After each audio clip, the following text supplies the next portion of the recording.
Final exams built to destroy everyone. The Earth girl called it way too slow. The small figure stepped off the shuttle smiling, and Commander Thievis Morin's welcome speech died in all three of his throats. He had written it in 2 languages. He had practiced the soft opening, the empathetic pause, the careful line about how many cadets felt nervous their first day and how that was nothing to be ashamed of. He had delivered some version of it 412 times across 47 years. The words were ready. His 6 limbs were positioned in the open reception stance.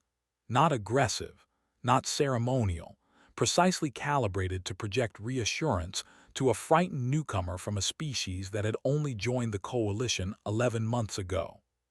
She was not frightened.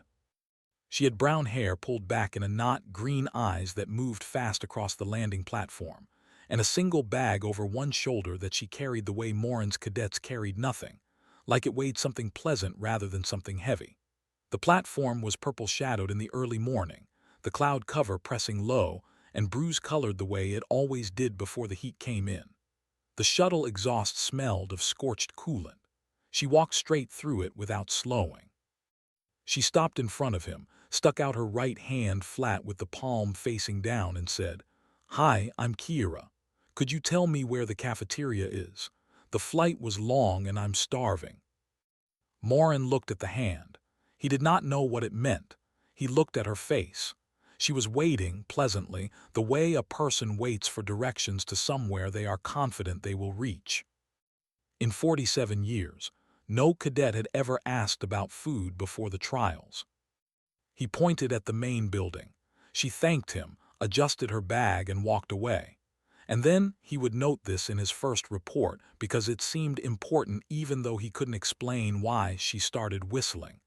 A short, tuneless melody, like a person walking home. His secondary pair of limbs tightened against his sides without his permission. He had prepared a welcome speech. Instead, she had asked him where the cafeteria was. He stood on the empty platform, the shuttle cooling behind him with a long tick of contracting metal, and felt for the first time in a very long time that he had made a small and inexplicable miscalculation. If you think that was the strangest part of Commander Morin's morning, stay close. It gets stranger. 3 days earlier, or 47 years earlier, depending on which part of the story you want to start with, Morin had been the sort of man who knew exactly what he was dealing with always and was correct. This was not arrogance. It was the earned precision of someone who had processed 412 cadets through the trials of Kyle Military Academy and understood, at a structural level, what each species brought through the door and what each species needed to become an officer. The Vorans needed patience. Their biology ran hot, and their first instinct was always to hit something. The Minori needed stillness. They read emotional cues so fast that they spent their first 2 weeks at the academy overwhelmed by proximity.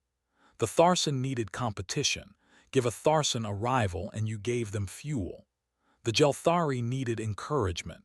They bloomed under it and wilted without.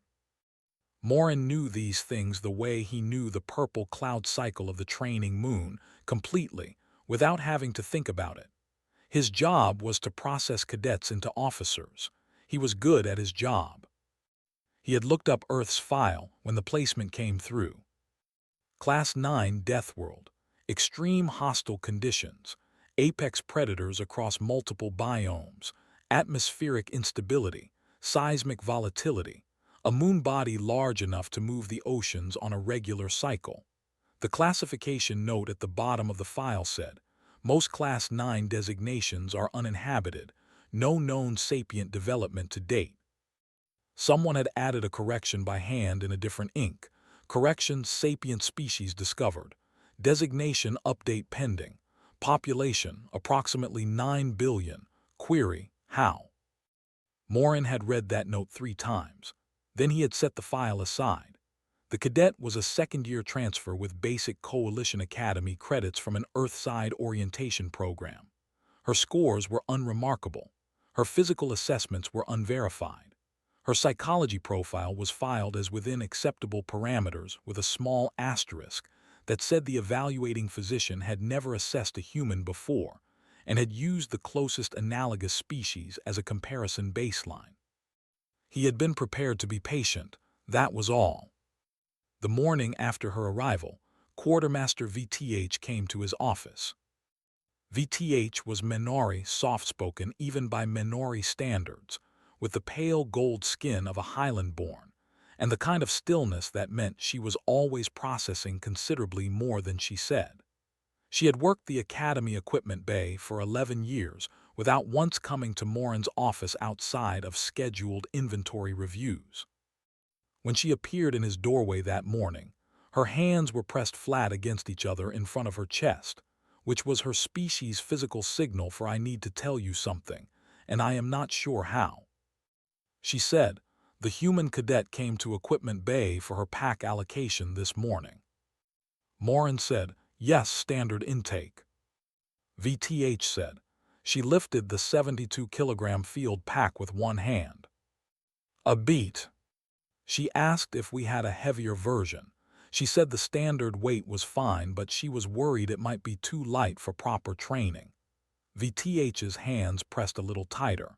She said she used to carry her little brother on her shoulders. She said he was much heavier. Morin looked at VTH. VTH looked at Morin. "She wasn't performing," VTH said. "She was just asking, like it was a reasonable question." After VTH left, Morin pulled up Earth's file again. This time he read past the classification headers, past the atmospheric data and the seismic logs and the notes on ocean tidal ranges. He found a subsection he had missed the first time, filed under Biological Adaptation Notes Emergent Species. It was not long. Whoever had written it had been in a hurry or possibly a state of some distress. Persistence hunting, the note said, not the fastest, not the strongest, the ones who never stopped coming. Morin looked at that for a while.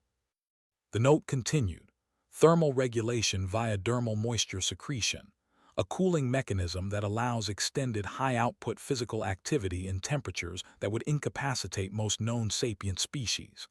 Voluntary fear exposure cultural traditions, recreational activities designed to simulate mortal danger. Battlefield recovery doctrine embedded in species memory at the level of cultural reflex. No member of the group left behind, regardless of personal cost. He had to look up dermal moisture secretion.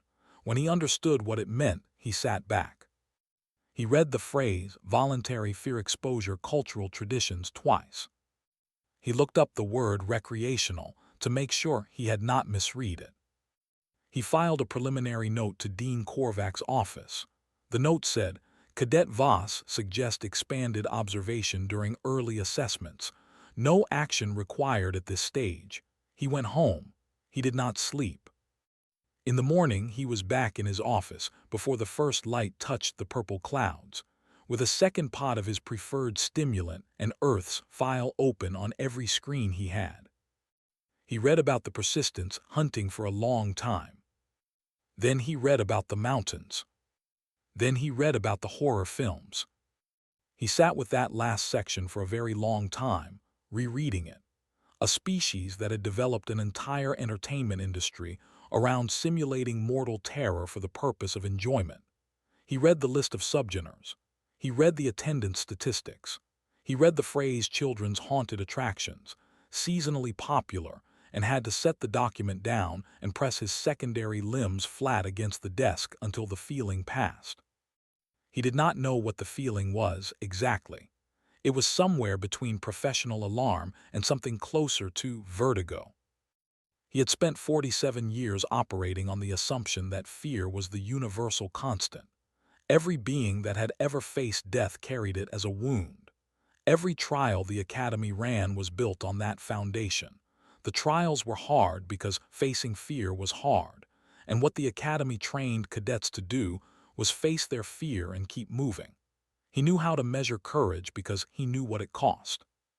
He had never considered, had not been able to consider, because the premise had seemed self-evident, that a species might exist for whom fear was not a wound at all. What kind of wound was it, he thought? if you spent your leisure time visiting it voluntarily for fun. He filed a second note. This one said, Cadet Voss flag for full observation protocol. Assign Ellis to psychological monitoring. Do not inform the cadet. He added one more line at the bottom in the section marked Notes for Preserve Interaction. If she enters the preserve, watch the predator interaction, not the speed, the interaction. He did not know why he wrote that. He deleted it, then put it back. The basic assessments began on day 4. The 40-kilometer endurance march came first, full pack, full gear, standard coalition kit. The previous record had been held for 11 years by a Tharson cadet named Lorvith, who was now a general in the 3rd Fleet and whose portrait hung in the entrance hall. 6 hours and 11 minutes. It had been called, at the time, a superhuman effort. The Tharson word for superhuman did not translate well into standard. Kira Voss completed the 40 kilometers in 4 hours and 28 minutes. When she crossed the finish line, she was not breathing hard. She looked at the time, tilted her head and said, "Is there a longer course? I think I had some extra energy left." Morin, watching from the observation post, wrote a number in his notebook and circled it. The climbing assessment was next. 30% of cadets failed it on their first attempt. Kira completed it, came back down, and did it again, the second time backwards, checking the holds behind her with her hands before she committed her weight to them, which was a technique that should not have worked and visibly did. When she reached the bottom the second time, the Jelthari cadet in the next lane, a young male named Kui, who had been struggling with the lower section for most of the morning, had stopped moving and was hanging from a hold 6 meters up with his arms shaking. She called up to him, "You've got it, just the left hand next, don't look down." Kui looked down. "Okay," she said without any particular change in her voice. "You look down, that's fine, now look at me." He looked at her. "Left hand," she said. He moved his left hand. She talked him down one hold at a time, standing at the base with her arms slightly out, as if she planned to catch him from 6 meters if it came to that. When he reached the ground, his arms were shaking badly and his eyes were wet. She handed him a ration bar from her kit. He took it. Neither of them said anything for a moment. Then she said, "You're going to be good at this. You just need to stop listening to the part of your brain that's wrong." Kui looked at her. He ate the ration bar. He said later to the wellness officer who checked on him that he had been planning to withdraw from the program that morning. He had decided the night before. He had not told anyone. He said the human cadet did not know that, and somehow that made it harder to leave. Morin read the wellness report at the end of the day. He added a note in his file. Force multiplier query. Does she know she's doing this? He looked at the question for a while. He did not have an answer.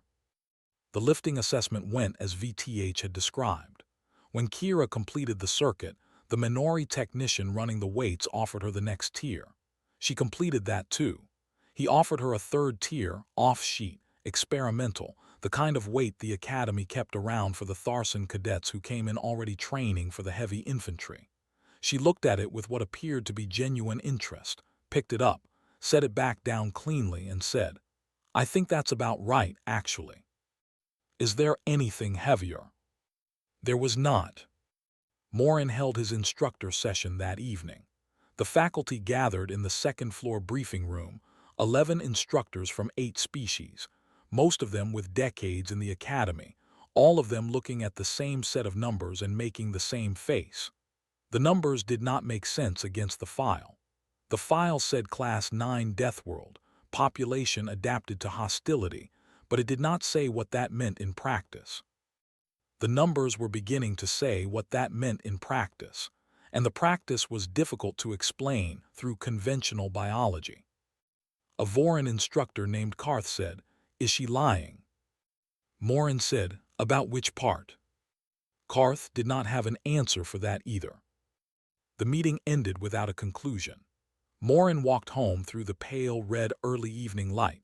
the training moon's sun cutting low and long across the landing platform, and he thought about the word recreational and the phrase children's haunted attractions, and what it meant to build trials designed to test the hardest thing any being had ever faced, for a species to whom the hardest thing might be something else entirely. He thought about that quite a lot, walking home. He thought about it for most of the night. The Gauntlet of Nerves was the Academy's oldest trial. It predated the current building by 300 cycles and had been designed by a Voran behavioral scientist who believed, correctly, that the deepest fear any officer would ever face was not a weapon but a thought. The thought that they had already lost, that the situation was beyond recovery, that the thing they were about to do was going to kill them and there was nothing left to try. The trial built that thought inside a sealed chamber and then held it there, amplified, for 72 hours. It used the cadets' own memories as raw material. The simulation systems read the emotional residue of a person's history and reconstructed the things that had genuinely frightened them, not invented horrors, but specific ones, personalized, arriving at intervals designed to prevent rest or emotional recovery. The failure mechanism was not physical. No one had ever been physically injured by the gauntlet. The failure mechanism was that the cadet's nervous system eventually ran out of the resources needed to face the next manufactured dread, sat down, and stopped. 40% of cadets did not finish it. That number had not changed in 200 cycles, because the trial was calibrated not against what beings feared, but against what fear cost. Morin had watched 412 cadets go into that chamber. He knew the sounds a person made on the other side of the glass, and he knew what they meant. He had learned to tell inside the first 6 hours whether a cadet was going to make it. Not from what they did, everyone started the same way, fighting, resisting, but from a quality in their stillness. The ones who survived had a particular kind of stillness. Like something in them had accepted the chamber's premise and was working with it rather than against it. He had not known until now that there was a third category. He watched Kira Voss walk into the Gauntlet of Nerves at 0600 on a Tuesday, wave once at the observation window as the door sealed, and within the first 20 minutes call out from inside the chamber in a clear conversational voice, "Benny, I know it's you. If you jump out and try to scare me again, I swear I will eat the last of your snacks." Ellis, the Minori emotional signature monitor, looked up from her readings. Morin said, "Who is Benny?" Ellis said, "Her brother. The simulation is using him. It placed him in the dark at the end of a corridor, crouching, the way he apparently hid from her when she was small." Ellis's pale gold skin had gone slightly paler. She recognized the shape of his knees. Inside the chamber, the simulation shifted. It released the brother construct because it was not working and moved to its secondary library. It built a car crash, a specific one, complete with the angle of the impact and the smell of the airbag and the particular silence that came after. Morin had used car crash simulations before. They were reliable.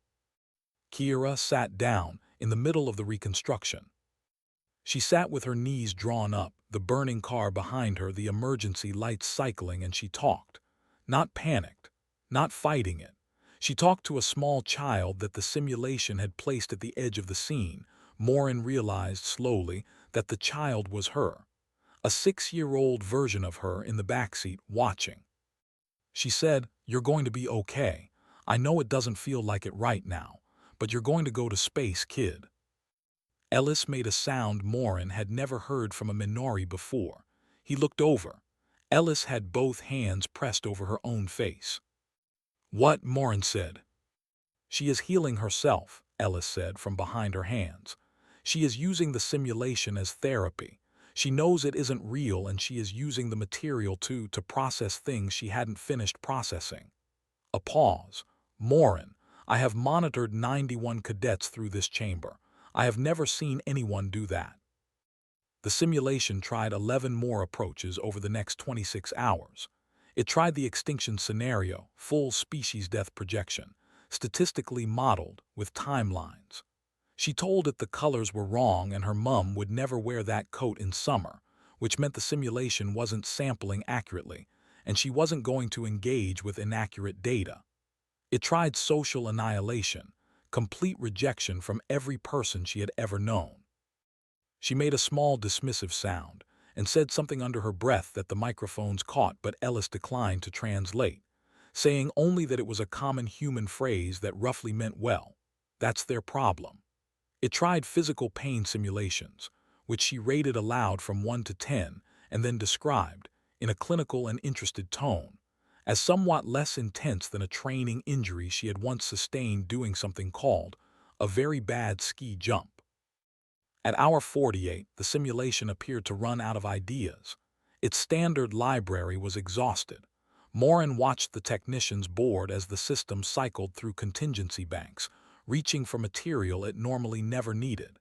It began showing her random memories, a birthday, a conversation with a friend, a meal she had enjoyed. She treated these with the easy warmth of someone flipping through a scrapbook. She practiced a dance she apparently knew. She told a joke to the empty chamber, then laughed at it herself. At hour 71, she stood up, stretched both arms over her head until something in her back made a sound and called out, "Is this one nearly done? I'm getting hungry again." Morin checked the record.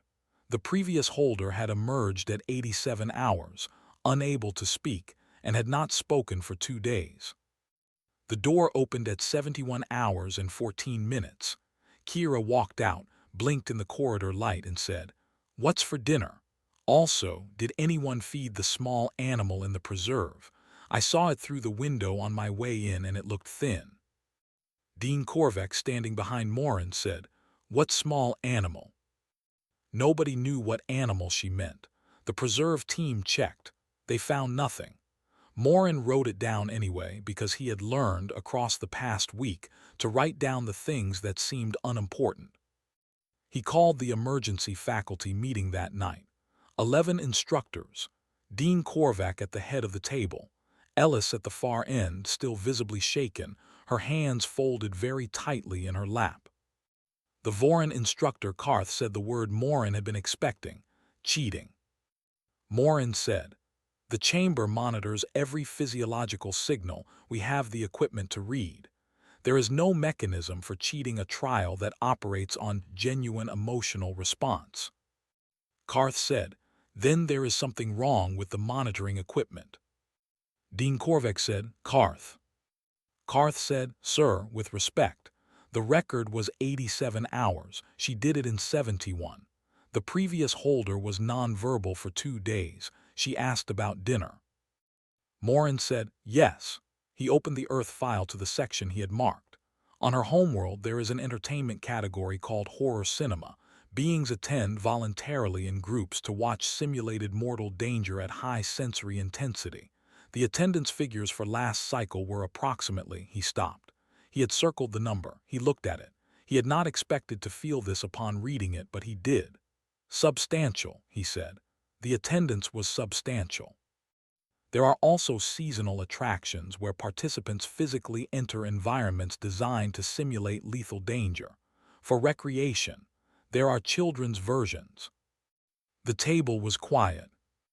Ellis said from the far end without looking up, "In her culture, fear appears to be a friend that visits and leaves. She did not defeat the trial. She made friends with it." Nobody said anything for a long time after that. Morin drove home in the dark, and for the 3rd night in a row did not sleep much, and the number he had circled in the Earth file stayed behind his eyes even when he closed them. The lava flats were 3 kilometers of superheated metal plate, a geological feature of the Moon's lower basin that the Academy had fenced and fitted with atmospheric shields and used, for 230 cycles, as the Crucible's 2nd stage. The suits cadets wore in the flats were good suits. They kept a body alive. They did not keep a body comfortable. The heat came through in layers, and the trick was to move fast enough that the suit's cooling system didn't fall behind, and to not think too hard about what the plate would do to you if the suit failed at any point. Vor, the Drenmer cadet, broad-shouldered, experienced, with a calm record in every other assessment, took 43 minutes. He came out the other side shaking, the thermal readout on his suit showing that he had spent most of the crossing in the margin where the suit was working at capacity. He had done it correctly, carefully, and it had cost him something. He sat down in the recovery area and drank an electrolyte pack and did not talk for 20 minutes. Kira Voss went next. Morin watched from the observation deck above the flats. He had brought Ellis, because Ellis had started attending every trial without being asked, which he understood was Ellis's way of managing the experience of monitoring emotional signatures she did not have a professional category for. The suit seals closed. Kira stood at the start line, looked down the 3 kilometers of plate, and then Morin watched this happen in real time and still wrote it in his report with a note that he was certain of what he had seen. She looked down at her feet, then looked at the plate, and then began moving in a pattern that was not the straight-line efficient crossing he had trained into every cadet for 20 years.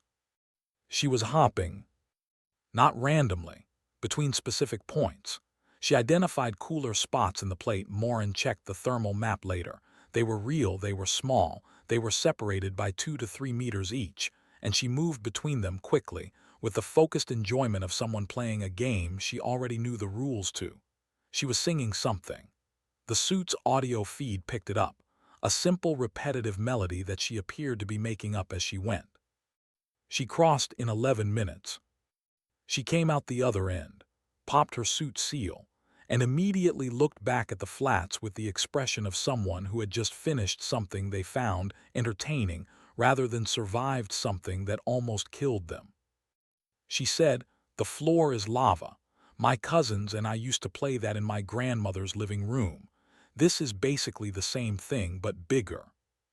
The recovery technician stared at her. Vor, still sitting with his electrolyte pack, said, "You were singing." She said, "Is that not allowed? I can stop if it bothers people." Vor said, "No, I know it doesn't bother me." He looked at his electrolyte pack. "I didn't think about singing." She said, "It helps with the breathing, keeps the rhythm steady. Also it makes the time go faster. Did you want to share this?" She pulled a ration bar from her kit and held it out.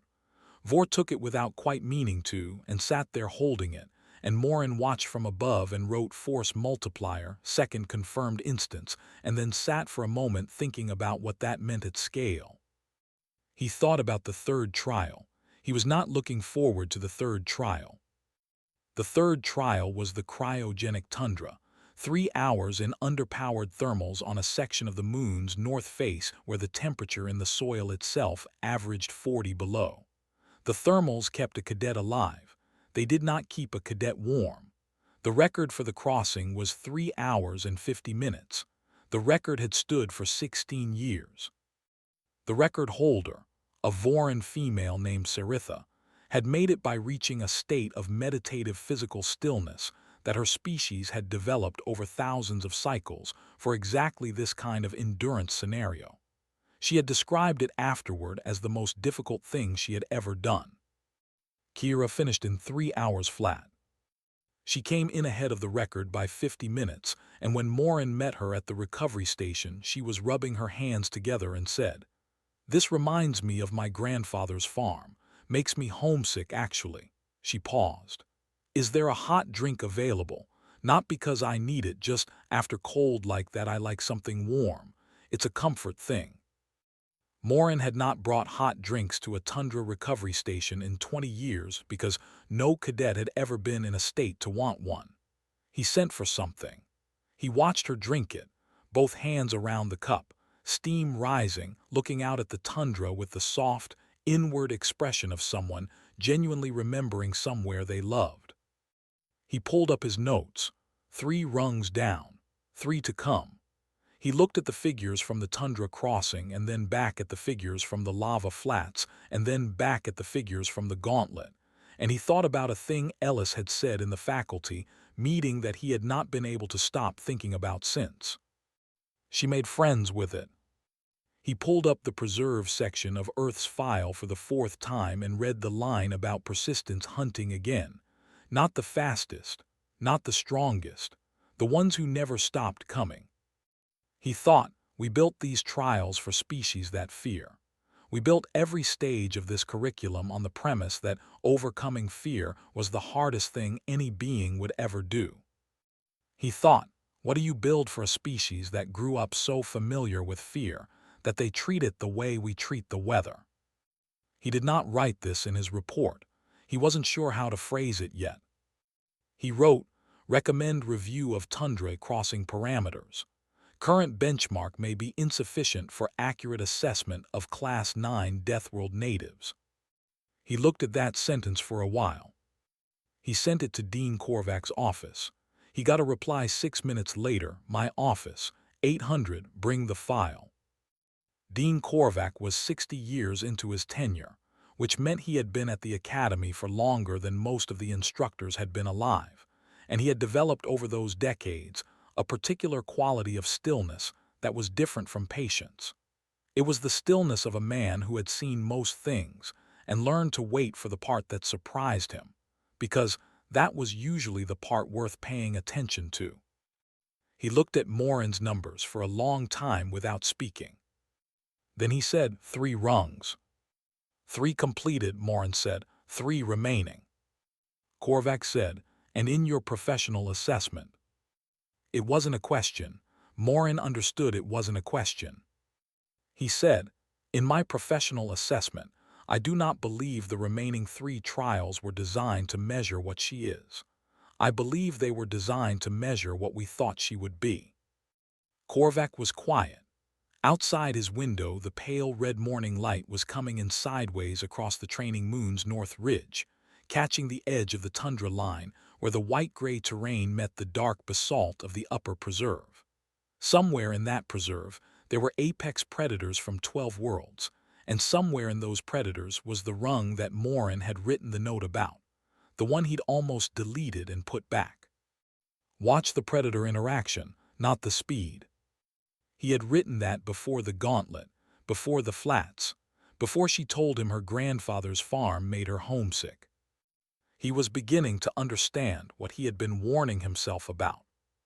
Korvac said, she still has the water chambers, the vacuum corridor, the mountain, and then the hunt. Morin said, yes. Korvac said, and you're recommending we review the parameters. Morin said, I'm recommending we watch very carefully. Korvac looked at him for a moment. Then he said slowly, Morin, what exactly do you think is going to come out of that preserve? Morin thought about it. He thought about not the fastest, not the strongest. He thought about the note he had almost deleted. He thought about Kira drinking hot tea and looking homesick in front of a tundra that had nearly ended 16-year records, and the light way she carried everything she walked through, as if difficulty were a texture she was used to the feel of. He said, I think we should make sure the preserve team knows to have a transport on standby, just in case. Korvac said, in case of what? Morin said, I'm not entirely sure, that's why I want the transport. Korvac looked at him for 3 full seconds. Then, for the first time in as long as Morin could remember, the dean's mouth moved towards something that was not quite a smile and was not quite alarm, but was somewhere between the two, and he said, you're enjoying this. Morin said, a little. The water chambers flooded in 90 seconds. Morin had timed it. He had timed everything this week. He stood at the observation window and watched the dark water rise up the reinforced glass and thought, not for the first time, about pressure. What it meant physically, what it meant to a body, what it cost to move through something that was trying to compress you into a shape you weren't designed to be. The Jelthari record in the high-pressure chambers was 7 hours. The Jelthari were built for it, with flexible cartilage structures and a cardiovascular system that could redistribute blood volume under load in ways that most species needed mechanical assistance to approximate. 7 hours was considered exceptional. It had been on the board for 3 cycles. Kira Voss surfaced in 2. Not gasping, moving steadily through the final decompression stage, the kind of movement that said she had been managing her breathing for 2 hours and was still managing it now, still inside herself, still working. The medical technician at the drain controls had his checklist ready, a decompression protocol that ran 14 steps and took 40 minutes for most cadets, because the body needed time after that kind of sustained pressure load. She waved off step 3. She completed the rest herself in 20 minutes, checking her own readings with the matter-of-fact attention of someone who had done this before, or someone who had read about doing this and found it straightforward. When she climbed out of the tank, she rolled her neck, said, "That was a good one," and went directly to the vacuum corridor intake. Morin had not told her there was no scheduled break between the chambers and the corridor. Most cadets needed one. Most cadets arrived at the vacuum corridor intake already depleted, which was by design. The design assumed the chambers would have cost something. He watched her read the intake panel, check the oxygen tank fitting, and then look at the tank the way she had looked at the 72 kg field pack on day 4, like she was estimating whether it was the right size. She unclipped the tank, set it against the wall, looked at the corridor entrance. The corridor was 400 meters of airless passage. Standard crossing time with the tank was 12 to 18 minutes, depending on how well a cadet managed their air. Without the tank, there was no standard crossing time, because no one had ever attempted it without the tank, because the corridor was genuinely airless, and the expected consequence of attempting it without a tank was well understood and permanent. Morin said, "She can't." She went in. The door sealed behind her. The corridor sensors showed pressure at 0. She walked, not sprinted, walked with a long, easy stride down the 400 meters. Morin watched the timer.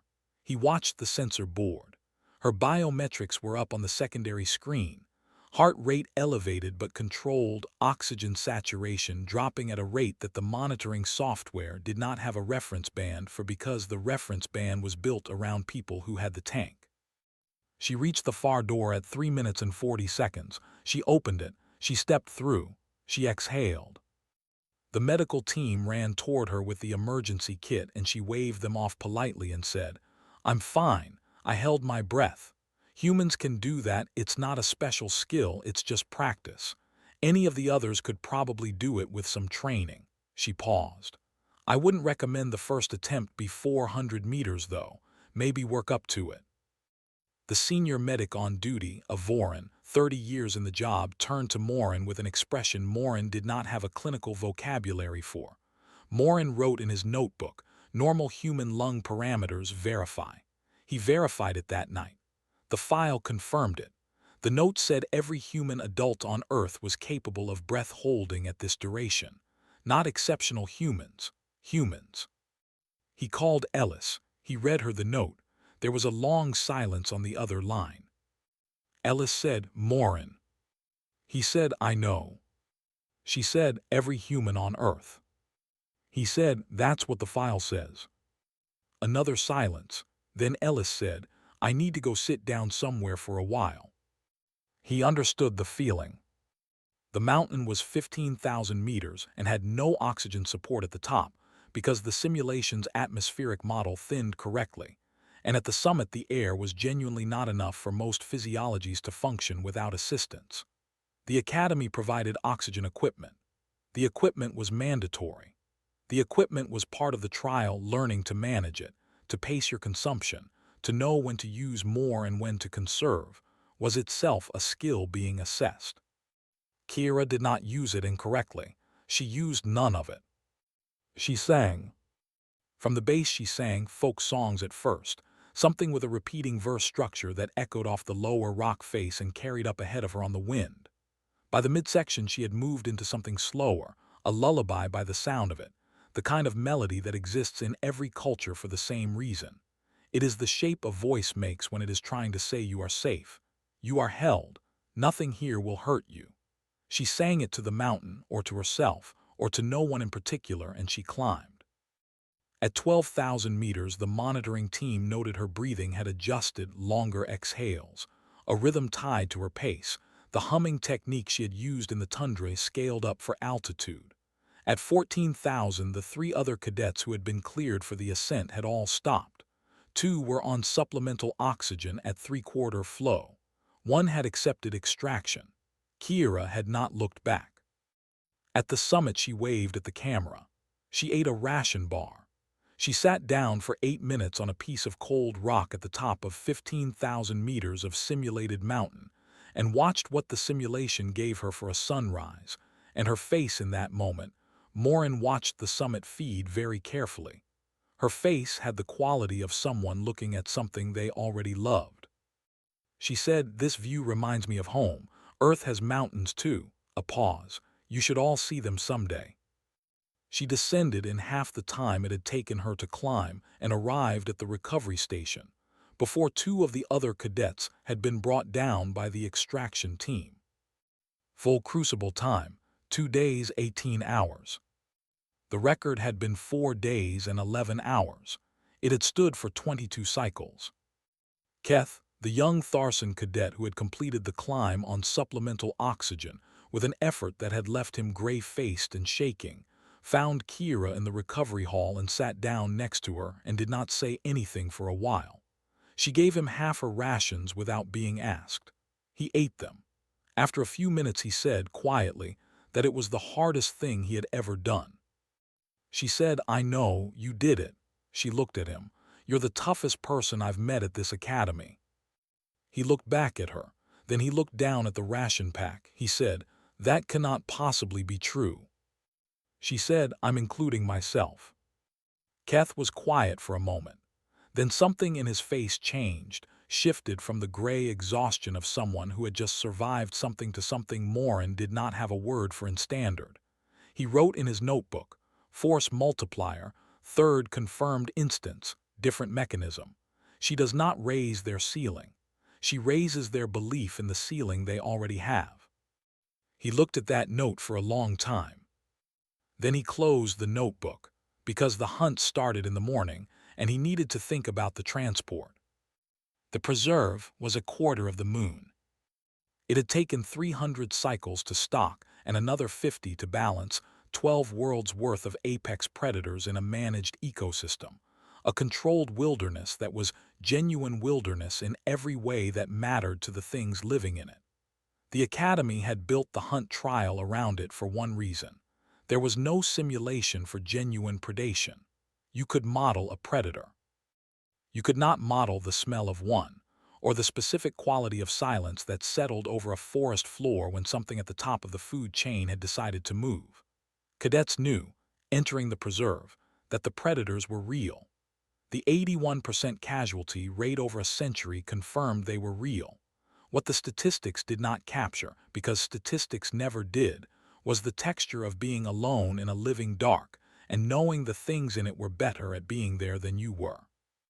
Kira went in with a knife, a water canteen, a first aid kit, and a field manual. She waved at Morin through the gate. The gate sealed.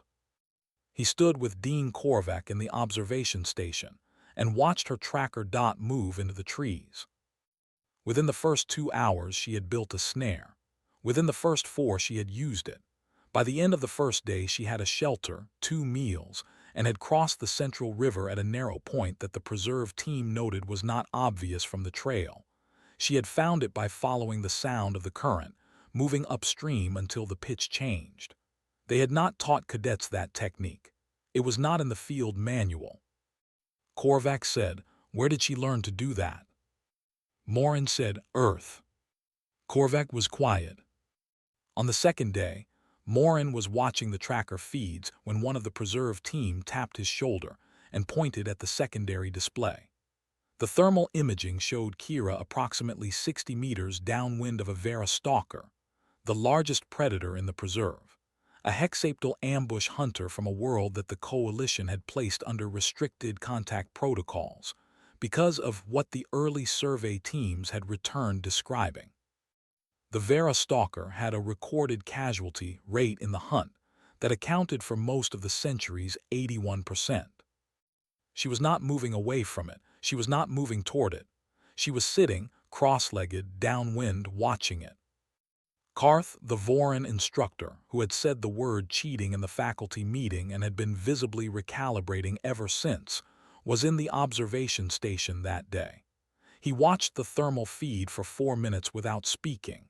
Then he said, very quietly, "She is not hunting the creatures." Morin said, "No." Karth said, "She is hunting information." Morin wrote that down, because it was exactly right and he wanted to remember who had said it. After 6 hours of observation, the Vera stalker was disturbed by something in the undergrowth on its western side. Another predator, smaller, moving through a territory the stalker considered its own. The stalker left. Kira waited 10 minutes after it was gone, then stood up and moved in the opposite direction. She had not engaged it. She had not needed to. She had learned its patterns and then departed when it was distracted, and she had come away with something more useful than a confrontation, an understanding of where it slept when it moved, what it reacted to. She filed none of this anywhere because the trial did not have a form for it. But the preserve team's senior biologist, watching the same footage later that evening, said that what the human cadet had done in 6 hours was roughly equivalent to a week of survey work. On the third day, Kira found Kui. He had taken a wrong turn in the second valley, fallen on the north slope, and had been hiding in the shelter of a rock overhang for 16 hours, unable to move on a twisted ankle, with his emergency beacon on and the Shriek Fangs, pack hunters, 7 of them, from a coastal world in the outer systems, circling the ridge above him at irregular intervals the way pack hunters do when they've identified something injured and are deciding whether the effort is worth the result. Korvac said, "She cannot intervene. The hunt is a solo trial." Morin said, "The rules say she cannot accept help. They say nothing about offering it." Korvac started to say something, stopped, looked at Morin, said, "You have thought about this?" Morin said, "I thought about it on the first day, when I wrote the rule down and read it carefully." Korvac sat back. After a moment, one of his hands moved to his face and covered his mouth, and his eyes had the look of someone fighting something. He said from behind his hand, "You are enjoying this." On the screen, Kira crouched beside Kui and checked his ankle. She gave him her remaining food. She talked him through a field splint. Then she looked up at the ridge where the Shriek Fangs were still circling and did something that made the entire observation station go very quiet. She stood up. She moved into the open, away from Kui, away from the rock. The Shriek Fangs saw her. She fainted left. She threw a handful of dirt into the wind so it scattered upward rather than toward them. She made 3 sharp, irregular sounds, not distress sounds, Morin noted, and not predator sounds either, but something in between, something that said, "I am not what you think I am and I am not worth the effort." She did this for 40 seconds. The lead Shriek Fang stopped circling. The pack settled behind it. There was a long pause. Then the lead turned and moved away along the ridge, and the pack followed, and within 2 minutes they were gone. The preserve team's behaviorist said she had used a technique documented in Earth's per-contact field notes. Humans had developed it for encounters with large predators on their homeworld. The principle was simple. Most predators in the wild were not hunting for the joy of it. They were calculating risk. She had changed the calculation. She put Kui's arm over her shoulders and walked him to the beacon point. She loaded him onto the extraction shuttle, refused the medical team's offer to take her out at the same time, and waved the shuttle off. The door closed. The shuttle lifted. She was alone in the preserve again. The observation station was very quiet. Then Morin's tracker showed her moving, not toward the second beacon, the exit, moving toward the interior, moving toward the place where the thermal imaging had shown, 3 days ago, a small heat signature approximately the size of a large domestic animal, moving in an irregular pattern that the preserve team had initially logged as inconclusive and had not followed up on. Korvac said, "What is she doing?" Nobody answered. The tracker showed her stopping, sitting, not moving. She sat in the same spot for 53 minutes. The thermal imaging eventually picked up a second heat signature moving toward her, cautiously, in the specific hesitating approach pattern of a young animal that is very hungry, and has decided to risk the unfamiliar thing rather than go without. Morin looked at the two signatures on the screen. He looked at Korvac. Korvac looked at him. From inside the preserve, Kira's voice came over the audio feed, soft, low, the same tone she had used talking to her 6-year-old self in the simulation chamber. Morin could not make out the words clearly. He didn't need to. He had heard that tone before. It was the Flores Lava voice. It was the grandfather's farm voice. It was the voice she used when she was not performing for anyone, when she was just being the thing she was in the absence of any audience. After 53 minutes, the small heat signature was very close. After 53 minutes and some seconds, it was still. She walked out of the preserve gate at 19:14 on the third day, carrying an orphaned Vera stalker cub on her shoulder. The cub was the offspring of the adult she had spent 6 hours observing. The species had a recorded casualty contribution to the hunt that accounted for the largest portion of the Academy's century-long 81%. The cub weighed approximately 11 kilograms and was currently investigating Kira's collar with its front pair of limbs while she walked, which it was doing with the specific investigative focus of an animal that had very recently decided something was safe. She stopped at the gate and looked at Morin. She said, "Sir, she is a baby. She was going to die out there without her mother. I would like to bring her home." The senior Mandori instructor behind Morin said, quietly and with total conviction, "We are going to need a new trial." Morin did not answer. He was looking at the cub, who was now investigating Kira's ear with the same methodical interest, and at Kira, who had tilted her head to allow this, and was watching Morin with her clear green eyes waiting for the administrative answer to a question she appeared to have already decided the outcome of. He said, "Is dinner ready, or should we sort the animal first?" She said, "Both if possible. She's hungry too. I've been calling her Biscuit, after my grandmother's house bit." The Mandori instructor made a sound. Korvac made a different sound. Morin did not make any sound because he was writing in his notebook, and what he was writing was this: "The Academy has spent 847 cycles preparing officers to face the worst things in the galaxy. It has never prepared them to handle a species for which the worst things in the galaxy are the source material of bedtime stories. I do not know what category to put this in. I do not think the category exists yet." He closed his notebook. He thought about the tactical simulation that was scheduled for next week. He thought about Arbiter, the Academy's unbeaten strategic intelligence, 847 cycles without a loss, the fourth trial. For the first time across all of this, his professional certainty was not merely bending. It was beginning to crack. The observation hall held 400 seats and had never, in Morin's memory, been full for a tactical simulation. It was full. Word had moved through the Academy the way word moves in closed institutions, through hallways and meal queues, and the particular silence that falls over a faculty lounge when someone walks in who knows something. By the time the simulation briefing began, every seat was taken and cadets were standing at the back along the wall, which was against policy, and Morin had looked at them and decided not to enforce the policy today. Kira spent her preparation hour the way she spent most things practically. She sat with her simulated squadron in the briefing room and asked them about their families. Not mission parameters, families. She learned that Mira had 2 younger siblings on a colony world and was sending part of her stipend home every cycle. She learned that Derek had been at the Academy for 3 years and had not slept properly in the last 2 weeks, and she told him that was going to affect his reaction time in the sim, and he should tell the medical team, not her. She learned that Keth, her Tharson classmate from the mountain, had been assigned to her squad, and when he sat down across from her with the specific expression of someone who had been trying to prepare for something and had run out of ways to do it, she said, "Same thing as the climb. One hold at a time." He said, "This is not a climb."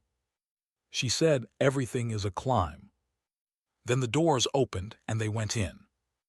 Arbiter had not lost in 847 cycles.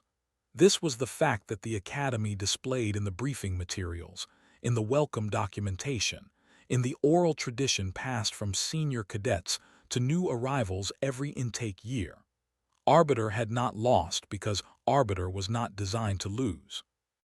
It had been built by the Coalition's finest strategic minds to model the worst possible combat scenario a commander might face, and it had been updated continuously for 847 cycles with every tactical development, every fleet doctrine revision, every new weapon system and countermeasure.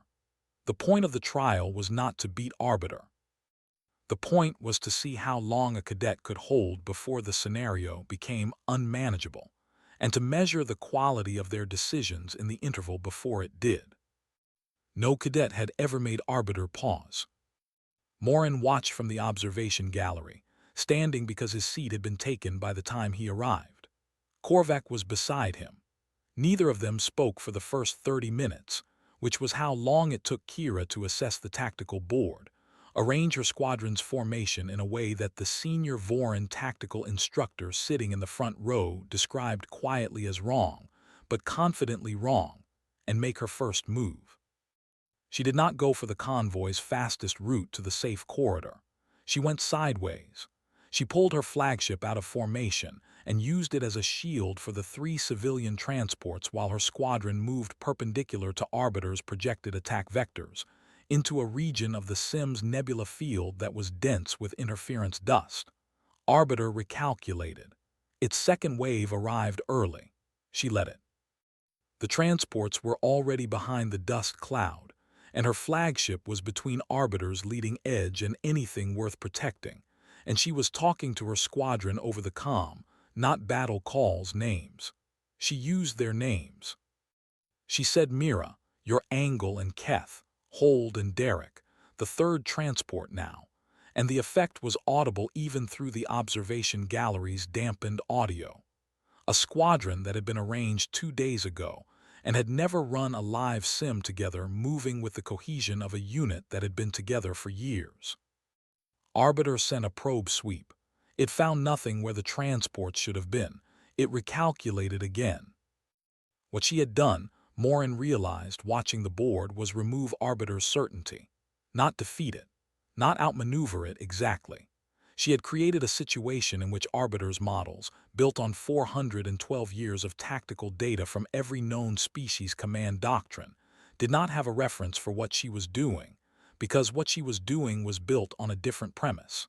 Every commander in the database had optimized for the objective. She had optimized for the people.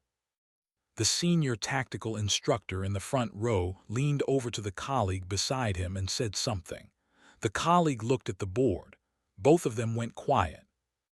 Then Kira sent a signal, not a tactical signal, a communication signal on a civilian frequency, containing ship registry codes and supply manifests, and a completely fabricated distress call from a convoy that did not exist, positioned 20 degrees off her actual location. The signal was detailed. The manifests were specific. The distress call had the correct atmospheric decay of a genuine transmission from that range. Arbiter received the signal. There was a pause in Arbiter's response pattern that lasted 30 seconds. Morin watched the board. Korvac watched the board. The 400 people in the observation hall watched the board. Arbiter sent a query, requesting confirmation, second convoy presence in sector. Morin looked at Korvac. He had never seen that query before. He had never seen any query. Arbiter did not query. Arbiter acted. Requesting confirmation, the board said again, and the tactical instructor in the front row put both hands flat on his knees and said, quietly, in Vorin, something that translated roughly as it doesn't know if she's lying. Arbiter had spent 847 cycles learning to model commanders. It had never needed to model a bluff. Every commander in its database had acted on genuine information, because the tactical doctrine of every species in the Coalition was built on accurate situational awareness. Nobody bluffed Arbiter because nobody had considered it a viable strategy against a system that could verify most information instantly. Arbiter could not verify the false convoy. The transmission was too accurate. The manifests were too specific. Arbiter's model said a transmission with those parameters was a real transmission, and its models had been correct 847 cycles running. Arbiter paused for 30 seconds and requested confirmation. Then it resumed at highest combat mode, because it was, at its foundation, a system that had been built to not lose, and it compensated for uncertainty by escalating. And it fought dirtier than Morin had ever seen it fight, and Kira fought dirtier back. And the next 12 minutes were the most tactically complex sequence Morin had seen in the observation hall in 47 years. She tracked Arbiter's order patterns, not its movements, its orders. The timing, the sequence, the intervals between commands in its eastern and western wings. She built a model in real time from what she could observe, and she used it to identify the command ship, not by its position, which Arbiter had obscured, but by the frequency of order traffic flowing through it. She coordinated a strike with 3 of her squad's ships in a pattern the tactical instructor later described as a thing that should not have worked and did. Arbiter's flagship went dark. The fleet scattered into defensive positions. The 3 civilian transports were intact. All 12 of her squadron were intact. 3 million simulated civilians were intact. The observation hall stood up. Not immediately. There was a moment where no one moved, because what had just happened required a second to register. Then the Mandori in the third row began tapping their fingers on their knee joints in the Mandori rhythm for "I have witnessed something." The Vorons behind them started it, a low stomp, both feet, the sound of it moving through the hall like a tide. The Osni hummed. 400 voices and 400 bodies in 400 different ways saying the same thing. And in the middle of it, Kira took off her headset, set it on the console, and looked at the board for a moment the way she had looked at the mountain sunrise and her grandfather's tundra and the Flores lava flats, like something that had been interesting and was now finished. Then she looked up at the observation gallery and found Morin's face in the crowd and gave him a small wave. He sat down. He had not realized he was standing. Korvac beside him was very still. Then Korvac did a thing Morin had seen him do twice in 60 years, both times for acts of extraordinary service. He stood up straight, squared all 6 of his limbs, and bowed. Full formal. The bow of his species' highest respect, the one that was not given casually and was not given often, and he held it for 3 full seconds. Kira below bowed back.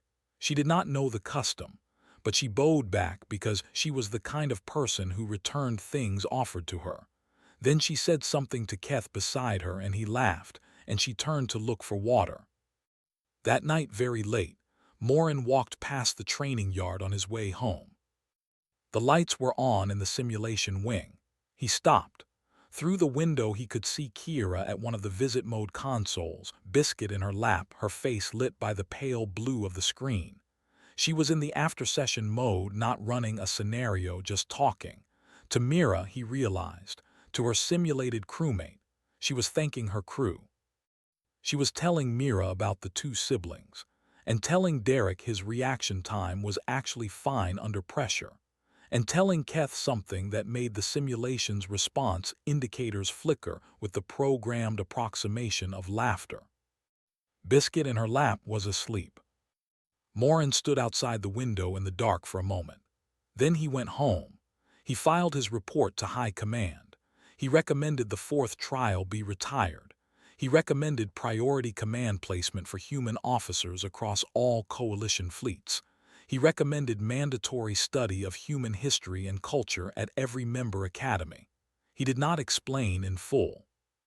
He wrote one paragraph at the end that said, "I watched a young human walk through a jungle built to kill her and bring back a frightened animal in her arms. If humanity ever decided to stop being our friends, we would all be in more danger than we have understood since contact. I recommend we ensure they continue to be our friends." He sent the report. He closed his screen. He went to bed, and for the first time in 2 weeks he slept. The door that opened the next morning was not on any schedule. It had no number in the Academy handbook, because it had been decided, when the trial was first designed, that telling cadets about it in advance would contaminate the result. The result the trial was measuring was what a person did when they were faced with an impossible choice, and the clock was running, and the people they had spent the last 2 weeks learning to care about were dying in front of them. The choice was simple: the squad or the mission. 4% of cadets across the history of the trial had completed the mission. Every one of them had made the choice. They had set their squad aside. They had moved to the objective. They had saved the 3 million, or the city, or the convoy, and they had lived with what they had traded for it. And the Academy had called that the correct answer because the math was clear, and the doctrine said commanders must be capable of math that costs. The trial administrator, Thuron, was a Voron with 30 years in the assessment division, and he had watched 4% become officers and 96% become something the Academy considered, gently, unsuited for high command. He had given the briefing 217 times. He stood in the doorway now and watched Cadet Voss read the parameters on the chamber wall and put her hand on the door frame. Thuron said, 12 minutes. The array is 400 meters north. Your squadron is. She said, I see them. He had prepared the rest of the briefing. He did not deliver it. She went in. The simulation populated with people she knew. Mira was there, and Derek, and Keth, and Qui, who had been running on a healed ankle for a week, and had told anyone who would listen that he owed Kira his place in the program, which she had responded to by telling him that was his own work, and she had just talked him through a hold. The timer started at 12 minutes. The array was 400 meters north. The city had 3 million people in it.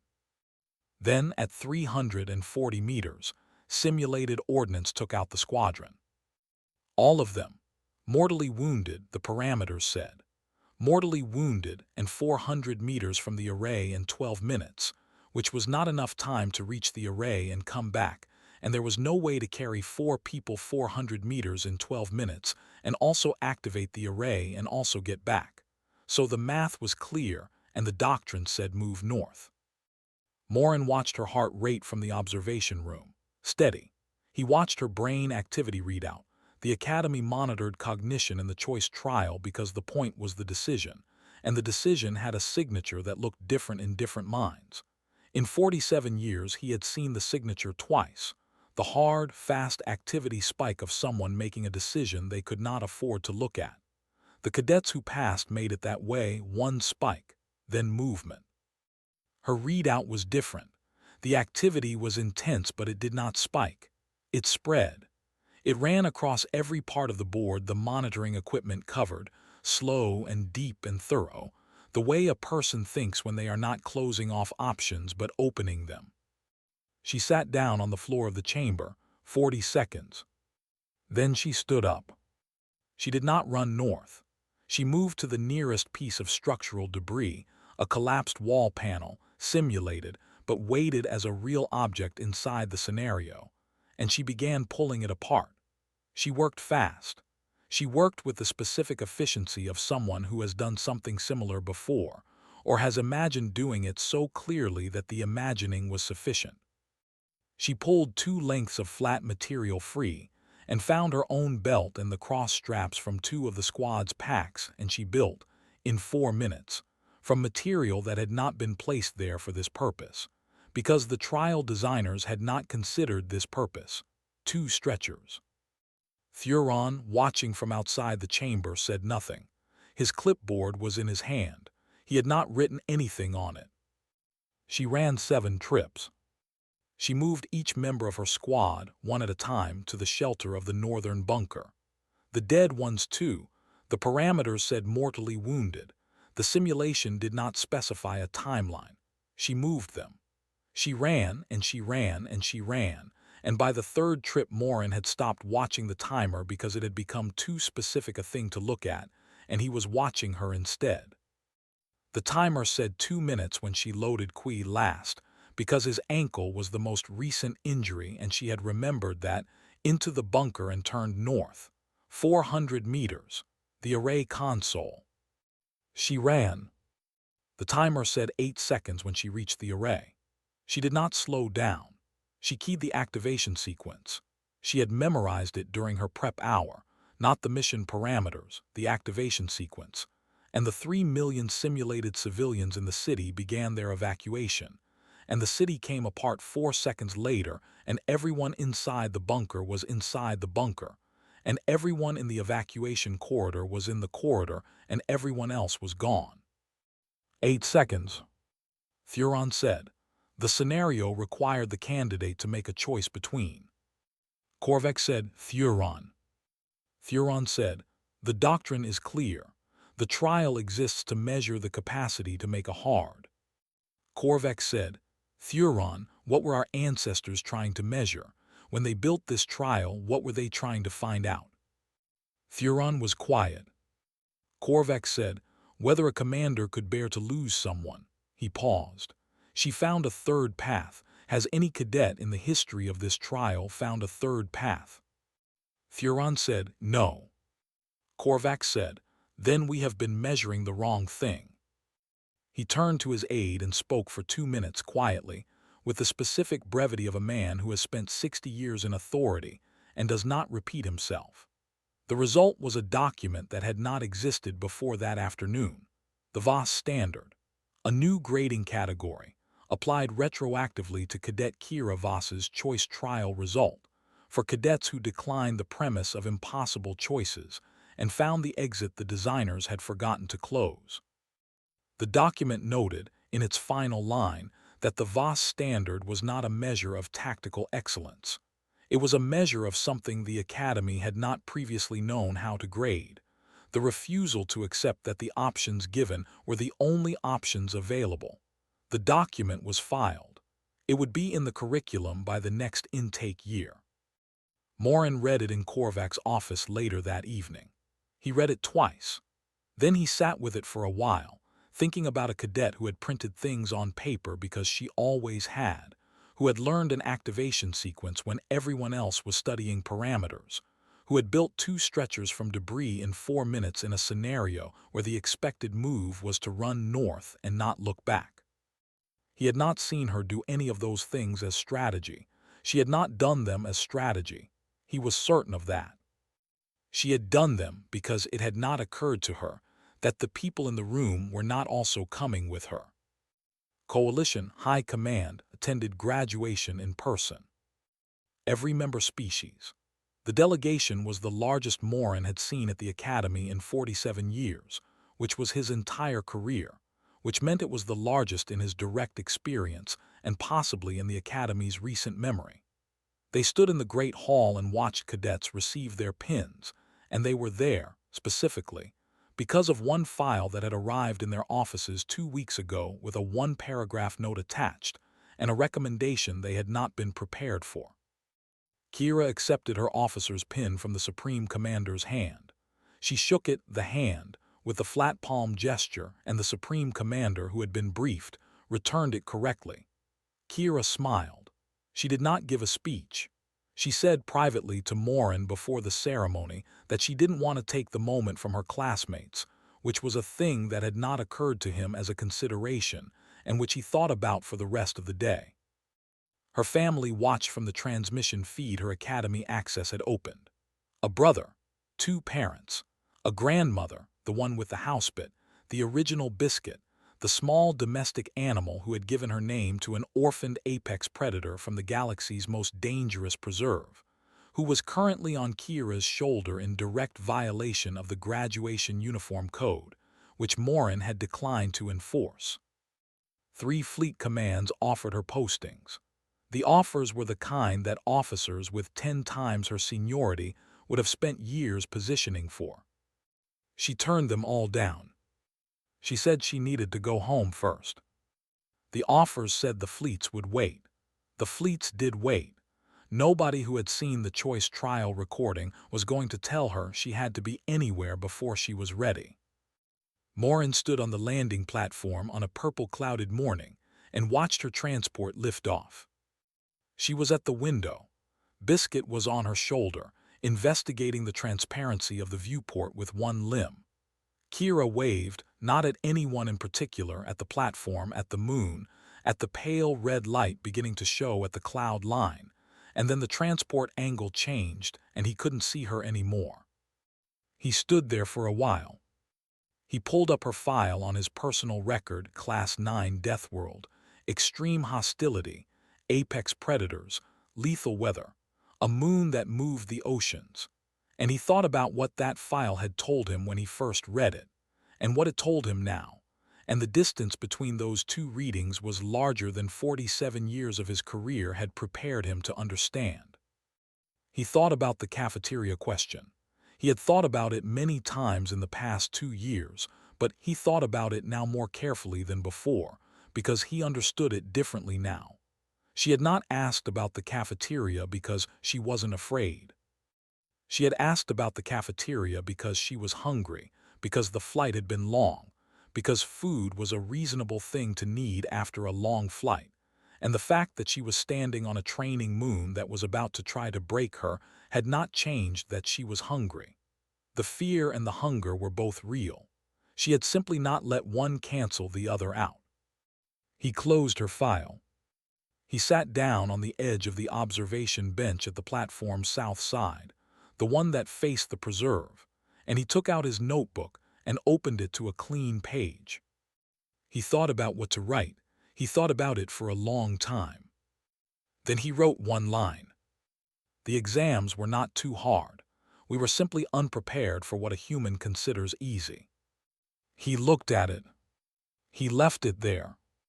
Somewhere in the preserve below the platform, in the section of the Western Territory that Biscuit had claimed and defended and would now, presumably, grow up to haunt in whatever fashion Vera stalkers haunted the territories of worlds that were nothing like this one. Something moved. A small sound. Then silence. The pale red light finished coming in.